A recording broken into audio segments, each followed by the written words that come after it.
Looking forward to hopping right in and getting started. Appreciate that, Anthony. Thank you so much for joining. Happy to have you here. So today we got a good one. Today's topic is about addressing time theft and minimizing costly and unnecessary overtime. We all know this has been a constant pain for most businesses and in different industries and verticals, especially in the field service industry. So Anthony, give us your take on time theft and why is it an important topic? Well, time theft and unnecessary overtime are some big things that multiple different industries, verticals, and different job types face on a day-to-day basis. Mainly and kind of straight to the point, misrepresenting the amount of time they've worked, whether that be for the day, for the week, for the month. Taking things like unnecessary breaks or too long of breaks, lying about breaks when they're required by law to have those breaks. Things like, let's say, buddy punching. That's a big one we see a lot. So having a friend clock you in because you had to run to the store real quick to do something. And at the end of the day, that's money out of the company's pocket. The integrity is faced there with not being true to what you're saying. And, you're taking money from the customer along with the company itself. And so through our solutions and things we have here, we can tackle some of those problems and help remedy some of those issues that they have day to day. But another one is misreporting the time spent on jobs or the amount of travel that they've done. There's a big issue, especially in particular states with more stringent rules where they can only be on the road for a certain amount of time, or they can only bill for a certain amount of services to get reimbursement from things like government entities, insurance.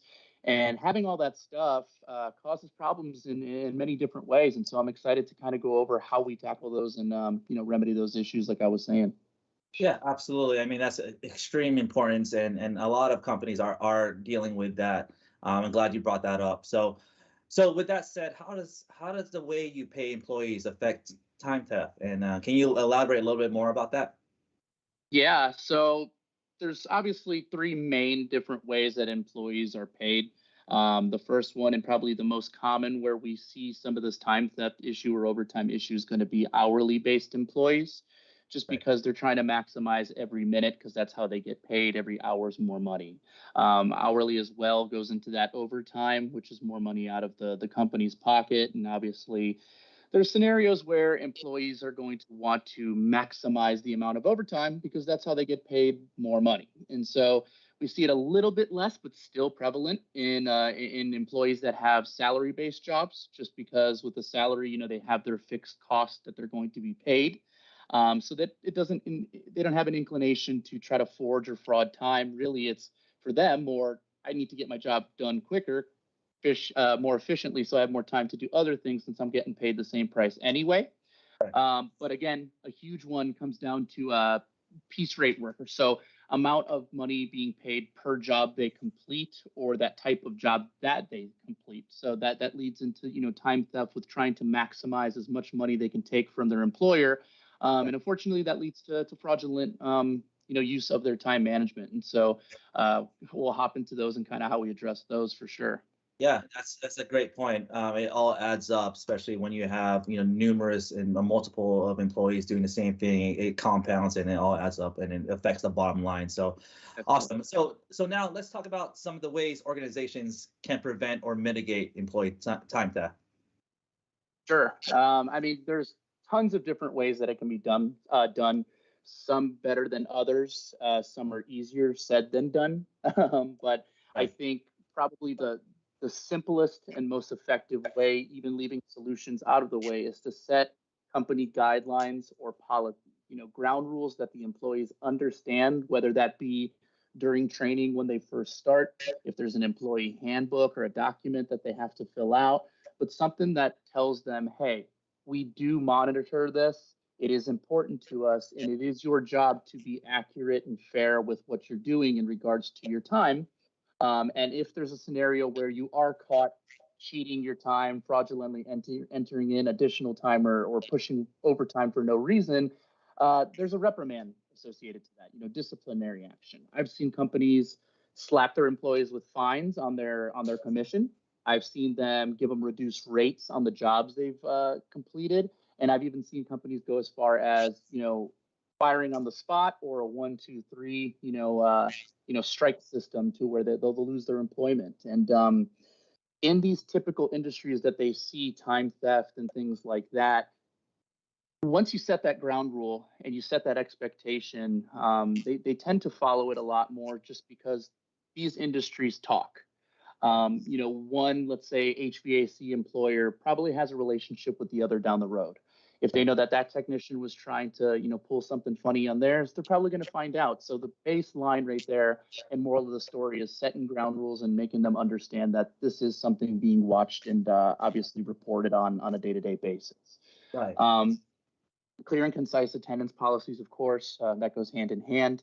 And another thing here, I wrote a note down here to develop a little bit of employee morale, or kind of like I like to do this with my employees where I kind of set up almost like competitions, or man, it took you 2 hours to finish that job. I got that done in 15 minutes and moved on to my next one, something to where they feel like it almost benefits them on top of the company to do their job effectively, to do it quicker, more efficiently, and follow through with what they need to do. And then lastly, and the whole point we're here is obviously investing or looking into something that's going to automate these processes and get you something clear and concise that's going to give you the visibility of what's happening for each one of the employees. So you can kind of compare and contrast how some are working, how some aren't working, and then make changes according to a solution. So things that offer mobile timekeeping, like punching in, punching out, which we'll see here, GPS to monitor where they're clocking in, clocking out. And then all that stuff ties into one of our powerful features in our solution by the name of dispatching, to where you can get in-depth reporting on the jobs that are being completed, how fast they are, things like that. So visibility at the end of the day, clear and concise policies and visibility to know what's going on. No more honor system. That's where we run into issues. Right. Accountability is huge, and automating that accountability and having that ability to measure and then prepare and then read and react at points is huge when it comes to mitigating some of the pain points. So we talked about time theft. What about overtime, the overtime component? Is it really necessarily a bad thing to be paying overtime? Isn't that a good thing when your company is busy? Doesn't mean that they're actually making more money. Great question. And I always kind of say it's a yes and no answer, kind of a catch-22 situation. And again, for some companies, a ton of overtime, awesome. Some other companies, a ton of overtime might mean something a little bit worse than what you're thinking. And so the reason and what I'm getting at is obviously when there's overtime, companies are making a lot more money because they have a lot more jobs that they're completing usually. Now, there can also be scenarios where there's employees who are purposely taking extra time on each one of their jobs so that they start to roll into their overtime pay. They could say, let's say worker A goes out and he completes a HVAC install, takes him 1 hour to get the whole thing put in. I know that's crazy, whatever. 1 hour. They have employee B goes out there, does the same install. He has the same amount of experience, same equipment and same rigor of the job, but it takes him 4 hours to do it. There's a good possibility he's doing something wrong during that job in terms of maybe not working as hard as he should, or it could be that he just wants to get to that overtime pay to obviously get paid more for that job he's completing, or that bonus he gets on working over hours. And so it's really, again, it all falls down to that monitoring, comparing, and contrasting. Is this overtime good for us, or is it something that we could avoid, and can we get the jobs done in regular time? And so that's kind of where it is with that. Okay, so let's shift. So, and with that said, how can you determine what overtime is unnecessary, and how can you avoid paying it? Let's kind of dive into that.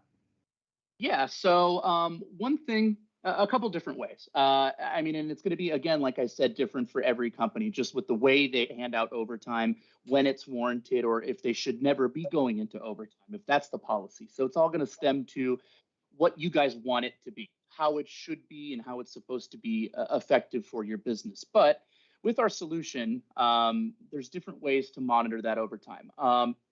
For example, I'm going to actually go ahead and share my screen right here and, Yeah. and just kind of show you very quickly what our timekeeping solution looks like from an administrative and a mobile device standpoint. We offer a mobile solution that can be downloaded as an app on any iOS or Android device. With that being said, each one of the employees have their own unique username and password. Okay. They log into the system and they're able to manage their timekeeping. So clocking in, clocking out, going break, going lunch, that jazz. It makes it very easy for an administrator to see skewed data, so outliers.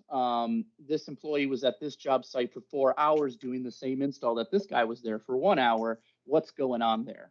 I know in the picture I paint all the time is when you were working your first office job, and you were either filling out paper card or there was a time card punch system by the water tank.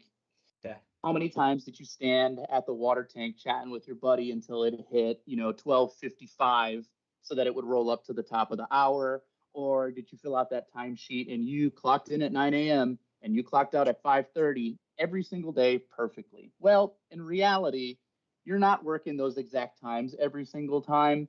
Let's say it's 7 minutes before the hour. Let's say you were actually there 30 minutes, prior to your shift or whatever it may be. Those little things people don't really think about. They think a minute or two here and there, whatever. You multiply that by, let's say, 30 employees per day, per week, per month. Now you're in the hours.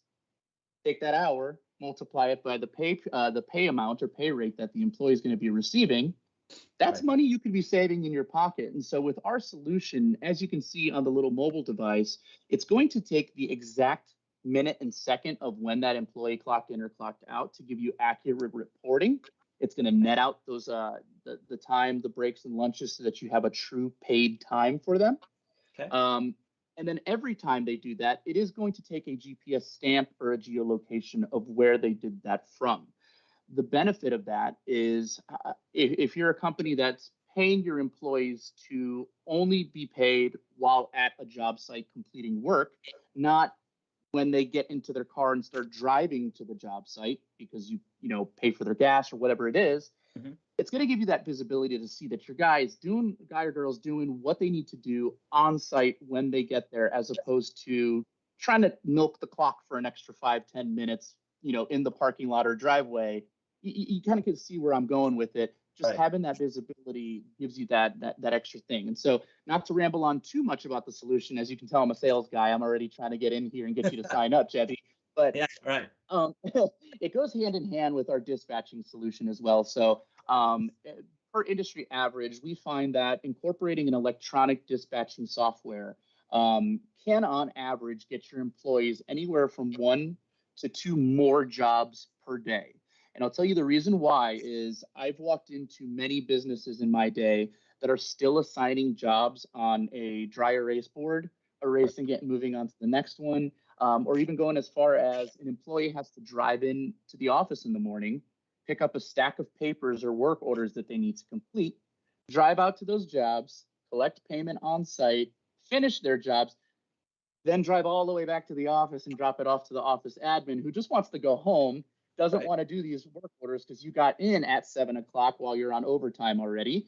Right. And then she's got to stay there and spend another, couple hours doing all that stuff. And so when they can instantaneously receive a new job notification or work order on their device, it gives them the ability to respond to it, get directions to it, send any pertinent information back to the office, clock in, clock out, all instantaneously, which then saves them that time, which reduces the overtime that they would ever reach, and then adds a job or two on industry average to their day, which think of an air conditioning install. I know I keep using that as an example, but Yeah. let's say it's a $4,000 job.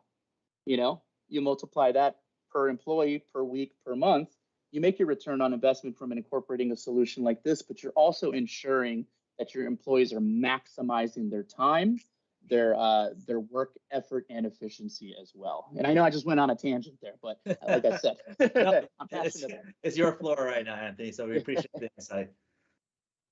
So, I mean, with that said, I mean, that's a few things pop out.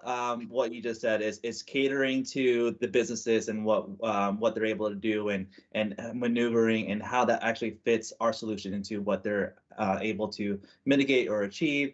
Another thing that popped out was efficiency, right? It's how do we get the most efficient out of these employees and make sure that there's unnecessary time and overtime being paid out. So that affects the bottom line, especially when it comes to running your business. So really valuable insight, and we appreciate that. Awesome stuff. So with that said, that wraps up our monthly edition of Tech Talk. I hope most of you found some value in the discussion on how Axoff solution can help mitigate time theft and unnecessary overtime. I want to thank everyone for attending this event. Big thank you for Anthony for the amazing information. I know I learned a few things. If you have any questions or you would like to set up a demo call that really caters to your organization, please get in touch with us. You can find a number below and a URL below at the bottom of the screen. Until next time, my name is Javi Sisan. Once again, I hope you have a great day and thank you again. Yeah, absolutely. Thank you all.